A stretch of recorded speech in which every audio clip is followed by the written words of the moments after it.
உன் விண்ணப்பம் கேட்கப்பட்டது.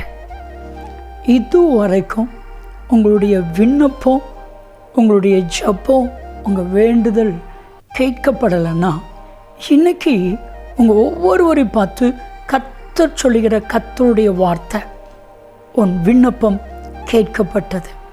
பிரியமான தெய்வ பிள்ளைகளே, எப்போ நம்முடைய விண்ணப்பத்தை கர்த்தர் கேட்பார்? நம்முடைய இருதயத்தின் ஆழத்திலிருந்து கண்ணீரோடு நீங்கள் விண்ணப்பம் பண்ணி பாருங்க, உங்களுடைய விண்ணப்பம் கேட்கப்படும். உங்கள் விண்ணப்பத்திற்கு பதிலை கர்த்தர் கொடுப்பா. வேதாகமத்தில் எசேக்கியா ராஜாவுடைய விண்ணப்பத்தை கர்த்தர் கேட்டேன் என்று சொன்னார்.